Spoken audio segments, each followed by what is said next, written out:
RS football ഫാമിന്റെ പുതിയ വീഡിയോയിലേക്ക് എല്ലാ മാന്യപ്രേക്ഷകർക്കും സ്വാഗതം. നമ്മൾ ഇന്ന് സംസാരിക്കാൻ പോകുന്നത് ഇന്നലെ രാത്രി നടന്ന രണ്ട് മത്സരങ്ങളെ കുറിച്ചാണ്. മൊറോക്കോ വിസസ് കാനഡ മത്സരത്തെക്കുറിച്ചും അതേപോലെ തന്നെ ഫ്രാൻസ് വിസസ് പരാഗ്വേ മത്സരത്തെക്കുറിച്ചും.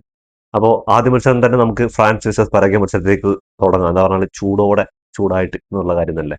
മത്സരത്തെക്കുറിച്ച് ഒരൊറ്റ വാക്കിൽ പറയുകയാണെങ്കിൽ മത്സരം കാണാതെ ഉറങ്ങിയവർക്ക് ആ ഉറക്കമെങ്കിലും കിട്ടിയെന്ന് പറയാം. ഇന്നലെ ഇന്നലെ എന്ന് പറഞ്ഞാൽ മിനിഞ്ഞാന്ന് രാത്രി നടന്ന മത്സരത്തിൽ അർജന്റീന വേഴ്സസ് കേപ്പ് വെർഡെ, ഈ വേൾഡ് കപ്പിൽ തന്നെ ഏറ്റവും ത്രില്ലിംഗ് ആയിട്ടുള്ള ഒരു മത്സരം ഫുട്ബോൾ പ്രേമികൾ ആസ്വദിച്ചപ്പോൾ ഇന്നലെ രാത്രി എന്ന് പറഞ്ഞാൽ പുലർച്ചെ ഈ 2 മണിക്കൊക്കെ ഇരുന്ന് കളി കാണുക, 2-2:30 ഇരുന്ന് കളി കാണുക എന്ന് പറഞ്ഞാൽ ഉറക്കം കളഞ്ഞിട്ടിരുന്ന് കാണാം. അമ്മാതിരി ഒരു കളി.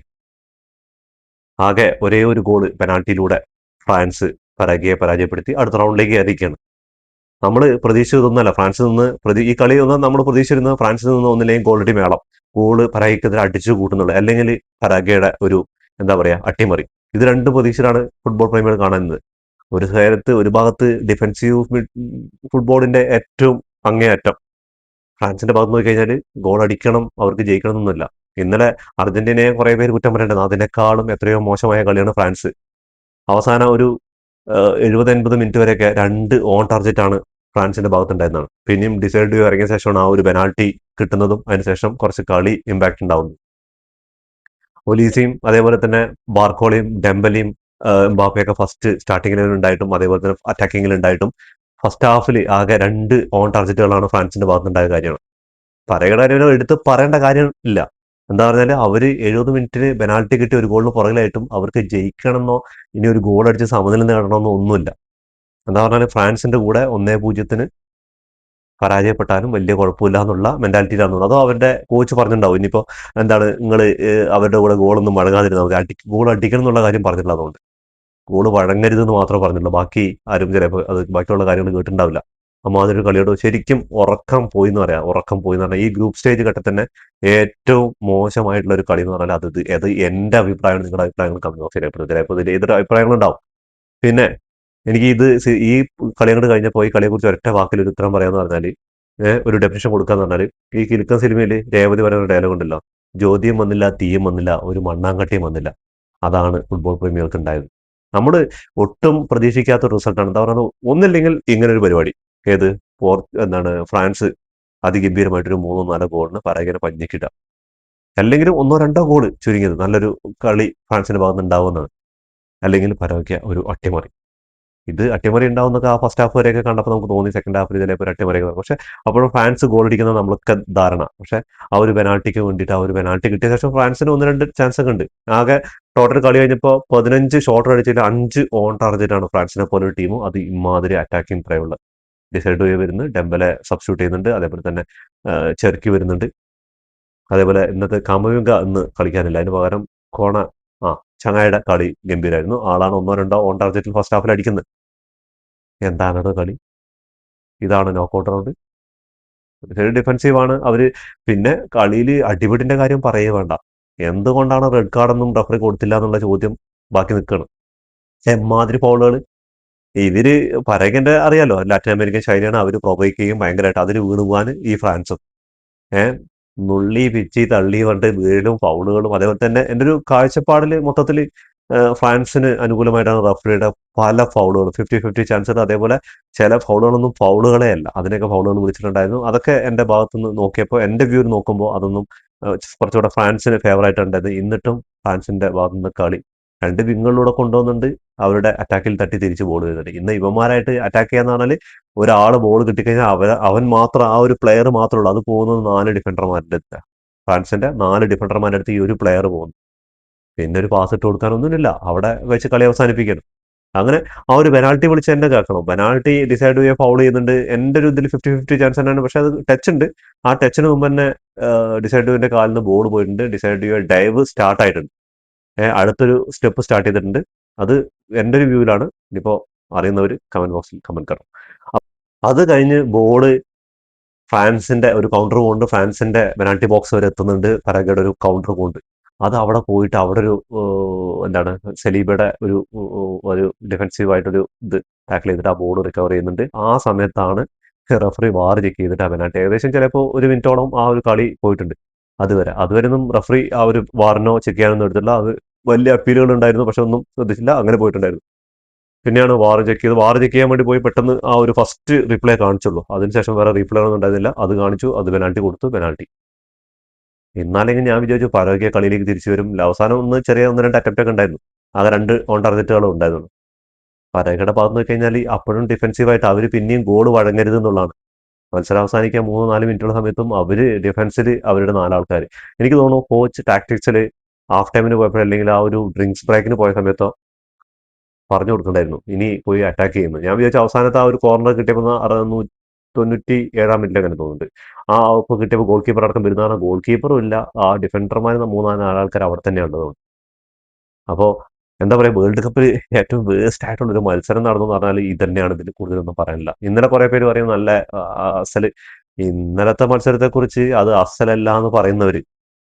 അപ്പൊ എല്ലാവരും രക്ഷപ്പെട്ടു എന്ന് തന്നെ പറയാൻ പറ്റുള്ളൂ. ഇപ്പോ അർജന്റീന ഫാൻസ് ബ്രസീലിനെ കുറ്റം പറയും, ബ്രസീൽ ഫാൻസ് പോർച്ചുഗലിനെ കുറ്റം പറയും, അതേപോലെ പോർച്ചുഗൽ ഫാൻസ് ഫ്രാൻസിനെ കുറ്റം പറയും. പക്ഷെ ഇപ്പോൾ ക്വാർട്ടർ 30 റൗണ്ട് ഓഫ് 32 എല്ലാവരും കഷ്ടിച്ച് രക്ഷപ്പെട്ടു. ഇപ്പോൾ ബ്രസീൽ ആയിക്കോട്ടെ ജപ്പാനായിട്ട് 2-1. അത് ആദ്യ ഹാഫിൽ തന്നെ 1-0 അവർ പരാജയപ്പെട്ടിട്ട് പിന്നെ സെക്കൻഡ് ഹാഫിൽ തിരിച്ചു വരവാ കണ്ടത്. അതേപോലെ തന്നെ പോർച്ചുഗലിന്റെ കാര്യം, ക്രൊയേഷ്യയായിട്ട് ആദ്യം ഗോൾ വഴങ്ങുന്നു, പിന്നെ തിരിച്ചടിക്കുന്നു. പിന്നെ അവിടെ എന്താ പറയാ, എന്തൊക്കെയോ സംഭവിച്ചിട്ടുണ്ടായിരുന്നു. അതൊക്കെ കഴിഞ്ഞ് 2-2 സമനില എന്ന് പറയുന്നത്, പിന്നെ വാർ ചെക്ക് ചെയ്യുന്നു, പിന്നെ വീണ്ടും തിരിച്ച് പോർച്ചുഗൽ അത് ഓഫ് സൈഡ് ആയിട്ട്, ക്രൊയേഷ്യയുടെ ഓഫ് സൈഡ് ആയിട്ട് വരുന്നു, പിന്നെ അത് ഡിസ്ക്വാളിഫൈ ആവുന്നു. അങ്ങനെ പോർച്ചുഗൽ ജയിക്കുന്നു. അത് കഴിഞ്ഞിട്ട് കേപ്പർഡെ ആയിട്ടുള്ള കളിയിൽ സിമ്പിളായിട്ട് ജയിക്കുന്നു വിചാരിച്ചു. ഒരു ഗോൾ ലീഡ് ചെയ്യുന്നു അർജന്റീന. പിന്നെയാണ് ചിത്രം അങ്ങോട്ട് മാറുന്നതാണ്. അങ്ങനെയൊക്കെയാണ് കളിക്കേണ്ട. പരാജയം ആ ഒരു 30 മിനിറ്റെങ്കിലും അവർക്കത്, ഇനിയിപ്പോ ഒരു ഗോൾ എന്തായാലും വഴങ്ങി, ഇനിയിപ്പോ 2 കിട്ടിയാലും തോൽവിന്റെ ഭാരം കൂരുന്നില്ല, തിരിച്ചടിക്കാൻ പറ്റണമെങ്കിൽ ഒരെണ്ണെങ്കിലും അടിക്കാന്നുള്ള അതിൽ പോണ്ടേ ചങ്ങായിമാരെ. അങ്ങനെ ഒരു ഇതേ ഇല്ല. അപ്പൊ അതിന്റെ മുമ്പിലൊക്കെ ഈ കേപ്പട്ടെ എന്ന് പറയുന്ന ടീമിനാണ് എന്റെ പൊന്നു ഒരു ബിഗ് സല്യൂട്ടാണ്. അവരുടെ ആ ഇന്നലത്തെ ഒരു കളിയും. അർജന്റീന എന്ന് പറഞ്ഞാൽ അവര് നിസ്സാരക്കാരല്ല. അവര് 3 ഗോളിന് തിരിച്ചു വന്നു, എല്ലാ കാര്യം. വേറെ വല്ല ടീമാണെങ്കിൽ ഉണ്ടല്ലോ, പപ്പയും പത ഇറങ്ങിയിട്ട് ഒരു ഭാഗത്ത് പോയിട്ടുണ്ട്. അവരുടെ ആ ഒരു എന്താ പറഞ്ഞാൽ, അവരുടെ ആ ഒരു കൂട്ടായ്മ, അവരുടെ ആ ഒരു ടീം എന്താന്ന് പറഞ്ഞാല് എന്തിനും തയ്യാറായിട്ട്, എന്താ പറഞ്ഞാൽ ഏത് അറ്റം വരെയും പോകും. അതിനിപ്പോ കേബർഡെ അല്ല, ഏത് ടീം വന്നാലും അവര് അടിച്ചു കഴിഞ്ഞാല്. ഇന്നലെ ഇതിനേക്കാളും സുന്ദരമായിട്ട്, ഇതിനേക്കാളും സ്ലോ ആയിരുന്നു കളി എന്ന് പറയാം, പക്ഷെ ഇതിനേക്കാളും കിടിലൻ ചാൻസുകൾ ക്രിയേറ്റ് ചെയ്തിട്ടുണ്ടായിരുന്നു. Shoot on target 7-8 shoot on target ഉണ്ടായിരുന്നു. 21 ഓൺ ഷൂട്ട് ഓൺ ടാർജറ്റ് ഉണ്ടായിരുന്നു. അല്ല, 21 ഷൂട്ടുകൾ ഉണ്ടായിരുന്നു. അതിൽ 7-8 ഓൺ ടാർജറ്റുകൾ ഉണ്ടായിരുന്നു. അപ്പൊ അത് ഇതിനേക്കാളും ഗംഭീര കളിയായിരുന്നു. അത് ഒരിക്കലും പറയില്ല ഇനി അതൊരു ഗംഭീര കളി. ഈ വേൾഡ് കപ്പ് തന്നെ ഏറ്റവും എന്താ പറയാ, ഹൃദയം കവർന്നതും ഏറ്റവും എന്താ പറയാ ത്രില്ലടിപ്പിച്ചതുമായ ഒരു കളി എന്ന് തന്നെ പറയാം. കഴിഞ്ഞ 2022 വേൾഡ് കപ്പ് ഒക്കെ പലവരും റീൽസ് ഇട്ടവരൊക്കെ അതാണ് പറയുന്നത്. 2022 വേൾഡ് കപ്പ് എന്തായിരുന്നു, അതായിരുന്നു. അർജന്റീന ഫാൻസ് ഈ ഒരു വേൾഡ് കപ്പിൽ ചിലപ്പോ എന്താ പറയാ ഒരു ടെൻഷൻ ഇല്ലാതെ കളി കാണുന്നൊക്കെ വിചാരിച്ചു ഇത്തരം കളി അങ്ങനെ തന്നെ കണ്ടത്. പക്ഷെ ശരിക്കുള്ള ടീമുകളായിട്ട് മുട്ടിയത് ഇപ്പോഴാണെന്ന് പറയാം. അത് കേബർഡെ പോലെ ടീം, അതും നല്ലൊരു ടീമാണ്. അതുകൊണ്ടാണ് അർജന്റീന 3-2 വിജയിച്ച് കയറി അടുത്ത റൗണ്ടിലേക്ക് പോയത്. അപ്പൊ പിന്നെ അടുത്ത റൗണ്ട് കട്ടിയാണ്. ഇനിയിപ്പോ ഫ്രാൻസും മൊറോക്കോ ആയിട്ടാണ് വരാൻ പോകുന്നത്. മൊറോക്കോ ഒരു സൈഡ് നോക്കിക്കഴിഞ്ഞാൽ അവര് 3-0 കാനഡയെ. ഫസ്റ്റ് കളി കണ്ടപ്പോൾ മൊറോക്കോ തീർന്നു എന്ന് വിചാരിച്ചതാ. ഫസ്റ്റ് ഹാഫ് കണ്ടപ്പോൾ ഞാൻ ഫസ്റ്റ് ഹാഫ് കണ്ട്, പിന്നെ സെക്കൻഡ് ഹാഫ് തുടക്കം ഒന്ന് മിസ്സായി. ഒരു ചെറിയ പരിപാടി ഉണ്ടായിരുന്നു. അപ്പോൾ അവിടെ പോയിട്ട് ആകെ ഒരു ഗ്യാപ്പിൽ പോയതാ, അത് മിസ്സായി. പിന്നെ അവിടെ ഇരുന്നിട്ടാ ബാക്കി കളി കണ്ടത്.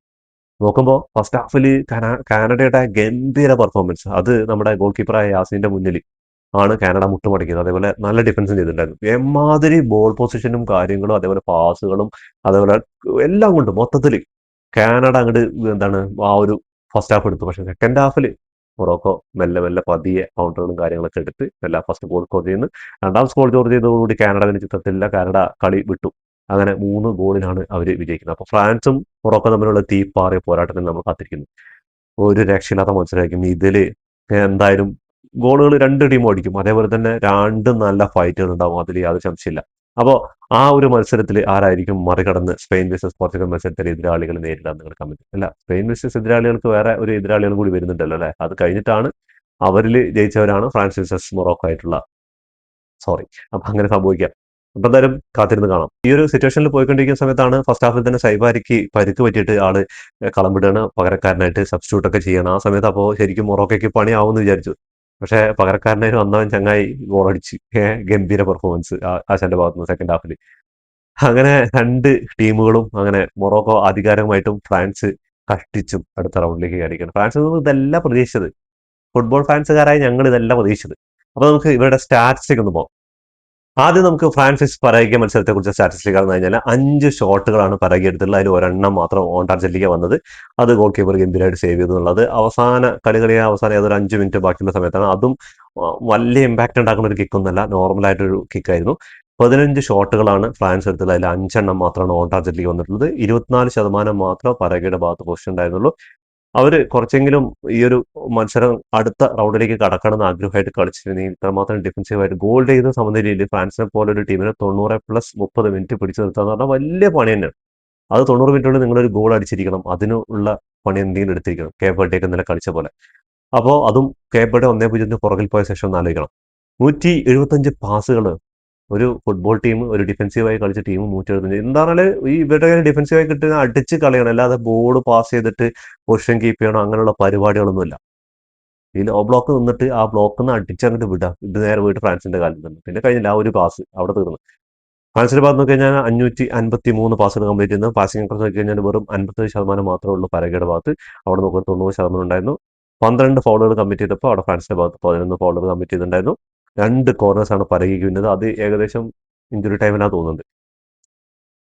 ഫ്രാൻസിന്റെ ഭാഗത്ത് 12 കോർണേഴ്സ് വിൻ ചെയ്തിട്ട് ആ കോർണേഴ്സിൽ ഒരു ഗോളുകൾ പോലും അടിക്കാൻ പറ്റില്ല എന്നുള്ളത് പരാഗ്വെയുടെ ഡിഫൻസിന്റെ അവരുടെ ആ ഒരു ഡിഫൻസിന്റെ പോരാട്ട വീര്യം തന്നെയാണ്. പക്ഷെ ഇവർ പോരാടുമ്പോൾ ഡിഫൻസീവ് മാത്രമേ നോക്കിയുള്ളൂ. അറ്റാക്കിങ്ങിൽ ഒരു ഒരു ഒരു ഒരു എന്താ പറയുക, ഒരു ത്രെട്ടും അവർ നോക്കിയില്ല എന്നുള്ളതാണ്. അവർ എന്തെങ്കിലും ഒരു ത്രെട്ട് നോക്കിയിട്ട് കൊതിരിക്കാൻ പറ്റിയിരുന്നെങ്കിൽ ഇന്നത്തെ മത്സരം കുറച്ചുകൂടെ. ഞാൻ അവസാനത്തെ ആ ഒരു 110 മിനിറ്റാണ് ആ 90 മിനിറ്റ് കഴിഞ്ഞ ഒരു 10 മിനിറ്റും കൂടി. അപ്പോൾ അതിലെങ്കിലും എന്തെങ്കിലും ഒരു ഇമ്പാക്ട് ഉണ്ടാകും പറഞ്ഞിട്ട് ഉറക്കം ഇങ്ങനെ വന്നുകൊണ്ടിരിക്കുന്നുണ്ട്. എന്നിട്ടും ഇരുന്ന് കണ്ട് എന്താ പറയാ, പറയുന്നില്ല ബാക്കി. കാനഡ vs മൊറോക്കോ സ്റ്റാറ്റിസ്റ്റിക് വരുന്ന സമയത്ത് 10 ഷോട്ടുകളാണ് കാനഡ എടുത്തിട്ടുള്ളത്. അതിൽ 3 എണ്ണം ഓൺ ടാർഗറ്റിലേക്ക്. അത് ഫസ്റ്റത്തെ ഹാഫിൽ തന്നെയാണ് ഈ 3 ഓൺ ടാർഗറ്റിലേക്ക് വന്ന കാര്യമാണ്. മൊറോക്കോന്റെ കാര്യം എടുത്ത് നോക്കണം. ഇതാണ് വേണ്ടത്, ഇങ്ങനെയാണ് വേണ്ടത്. ആകെ അടിച്ച ഷോട്ടുകൾ 5, ഓൺ ടാർഗറ്റിൽ 4, ഗോളുകൾ 3. ഇതല്ലേ വേണ്ടത്? കുറെ ഷോട്ടുകൾ മുകളിലേക്ക് റോക്കറ്റ് പോലെ വിട്ടിട്ട് കുറെ ഗോൾ കീപ്പറിന്റെ കയ്യിലടിച്ചു കൊടുത്തു. ഇതൊന്നല്ല കാര്യം. 5 കിക്ക് എടുത്തു, 4 കിക്ക് ഓൺ ടാർഗറ്റിലേക്ക്, 3 എണ്ണം ഗോളാക്കി മാറ്റുക. എന്താ കളി സെക്കൻഡ് ഹാഫിൽ ഗംഭീരം. അതേപോലെ ബാൾ പൊസിഷൻ നോക്കി കഴിഞ്ഞാൽ 44% കാനഡ ഭാഗത്ത്, 56% ഉണ്ടായിരുന്നു മൊറോക്കോന്റെ ഭാഗത്ത്. അവർ അവസരങ്ങൾ കാത്തുനിന്നു. അവസരങ്ങൾക്ക് അനുയോജ്യമായ സമയത്ത് അനുയോജ്യമായ പാസുകൾ, അനുയോജ്യമായ കിക്കുകൾ, അനുയോജ്യമായ ഗോളുകൾ. എന്താ കളി കറക്റ്റായിട്ട്. എന്തായാലും മൊറോക്കോ ഈ വേൾഡ് കപ്പിൽ വരവറിയിച്ചിട്ടുണ്ട്. കഴിഞ്ഞ വേൾഡ് കപ്പിൽ സെമിഫൈനലാണെങ്കിൽ ആവർത്തിച്ച് ആ ഫൈനൽ, ഫ്രാൻസിനെതിരായിട്ടുള്ള ഫൈനൽ, സെമിഫൈനൽ, ഈ ഒരു വേൾഡ് കപ്പിൽ ക്വാർട്ടർ ഫൈനലിലാണ് അത് നേരിടാൻ പോകുന്ന ഫ്രാൻസിനെ. അപ്പം എന്തായാലും ഒരുങ്ങി തന്നെ ഇരിക്കണം ഫ്രാൻസ്. എന്തായാലും മൊറോക്കോ നിസ്സാരക്കാരല്ല, അത് നന്നായിട്ട് അറിയാലോ. 347 പാസുകളാണ് കാനഡ കംപ്ലീറ്റ് ചെയ്തപ്പോൾ 399 പാസുകൾ മൊറോക്കോ കംപ്ലീറ്റ് ചെയ്തിട്ടുണ്ടായിരുന്നു. 78% പാസിംഗ് കുറച്ച് ഉണ്ടായിരുന്നു. അവിടെ നോക്കുകയാണെങ്കിൽ 85% പാസിംഗ് കുറച്ച് ഉണ്ട്. 23 ഫൗളുകൾ കംപ്ലീറ്റ് ചെയ്തിട്ടുണ്ടായിരുന്നു. അവിടെ 14 ഫൗളുകൾ കംപ്ലീറ്റ് ചെയ്തിട്ടുണ്ടായിരുന്നു. ഫൗളുകളുടെ കാര്യത്തിൽ എന്താ പറയുക, ഗംഭീര തട്ടിയ മുട്ടിയ ഫൗളാണ്. അത് റഫറി അതിനനുസരിച്ച് വിളിച്ചുകൊണ്ടിരിക്കുന്നുണ്ട്. യെല്ലോ കാർഡ് നോക്കുകയാണെങ്കിൽ 2 ടീമിനും 4 യെല്ലോ കാർഡ് കിട്ടിയിട്ടുണ്ടായിരുന്നു. ഇതിൻ്റെ ഇടയിൽ കുറച്ച് നേരമൊക്കെ എൻ്റെ കളിയൊന്ന് മിസ്സായതാണ്. ഞാൻ ഈ മൊറോക്കോ vs കാനഡ മത്സരത്തെക്കുറിച്ച് ഡീപ്പായിട്ടൊന്നും ഞാൻ സംസാരിക്കാത്തത്. 2 ഓഫ് സൈഡും അവിടെ 3 ഓഫ് സൈഡാണ്. 11 കോർണേഴ്സാണ് കാനഡയ്ക്ക് വിൻ ചെയ്തിരിക്കുന്നത്. അതേപോലെ മൊറോക്കോന്റെ കാര്യം നോക്കി കഴിഞ്ഞാൽ ഒരൊറ്റ കോർണറെ അവർ വിൻ ചെയ്തിട്ടുള്ളൂ. ഒന്ന് ആലോചിച്ച് നോക്ക്. 5 ഷോട്ട്, അതിൽ 4 എണ്ണം ഓൺ ടാർഗറ്റിലേക്ക്, 1 കോർണേഴ്സ് വിൻ ചെയ്തു. പക്ഷേ ഗോൾ സ്കോറിൽ 3 എണ്ണം അടിച്ചു. ഏത് ടീം ആഗ്രഹിക്കാണ്ടിരിക്കുക ഇങ്ങനെ ഒരു സ്റ്റാറ്റസ്? അപ്പം എന്തായാലും മൊറോക്കോ നെട്ടിച്ചുകൊണ്ട് തന്നെ ആധികാരികമായിട്ട് കാനഡയെ മറികടന്ന് ആദ്യമായിട്ട് ഈ വേൾഡ് കപ്പിൽ നിന്ന് USA, മെക്സിക്കോ, കാനഡ ഇതിൽ നിന്ന് ഒരു ടീം പുറത്തു പോവാണ്. റൗണ്ട് ഓഫ് 16ലേക്ക് 3 ടീമും ആദ്യത്തേരായ 3 ടീമും വന്നിട്ടുണ്ടായിരുന്നു. അതിൽ ആദ്യ ടീം പുറത്തായി. ഇനി മെക്സിക്കോയും അമേരിക്കയാണുള്ളത്. അത് കാത്തിരുന്ന് കാണാം എന്തായാലും. അപ്പോൾ എന്തായാലും ഇനി ഫ്രാൻസിനും അതേപോലെ തന്നെ മൊറോക്കോയ്ക്കുള്ള മത്സരത്തിനായി ഇനി എന്തായാലും കാത്തിരിക്കണം. ഫ്രാൻസ് vs മൊറോക്കോ ക്വാർട്ടർ ഫൈനലാണ് എല്ലാവരും ഇനി കാത്തിരിക്കുന്നത്. അത് ഈ വരുന്ന 10-ാം തീയതി എന്ന് പറഞ്ഞാൽ 11-ാം തീയതി പുലർച്ചയ്ക്ക് 1:30 മത്സരം നടക്കാൻ പോകുന്നത്. അപ്പോൾ എന്തായാലും ഈ മത്സരത്തിൽ ആര് ജയിക്കും എന്നുള്ളത് കമന്റ് ബോക്സിൽ കമന്റ് കറോ. അപ്പോൾ ഇതോടുകൂടി ഈ വീഡിയോ അവസാനിക്കുന്നു. ഫുട്ബോൾ ലോകത്തെ പുതിയ സെഷനുമായി വീണ്ടും കാണാം. ഈ വീഡിയോ ഇഷ്ടപ്പെട്ടാൽ ലൈക്ക് ചെയ്യുക, ഷെയർ ചെയ്യുക, സബ്സ്ക്രൈബ്. അതേപോലെ തന്നെ നിങ്ങളുടെ വിലപ്പെട്ട നിർദ്ദേശങ്ങളും അഭിപ്രായങ്ങളും കമന്റ് ബോക്സിൽ കമന്റ് ചെയ്യുക. അതേപോലെ ഫുട്ബോൾ പ്രാന്തമായ നിങ്ങളുടെ ഫ്രണ്ട്സിന് ഈ വീഡിയോ ഷെയർ ചെയ്ത് കൊടുക്കുക.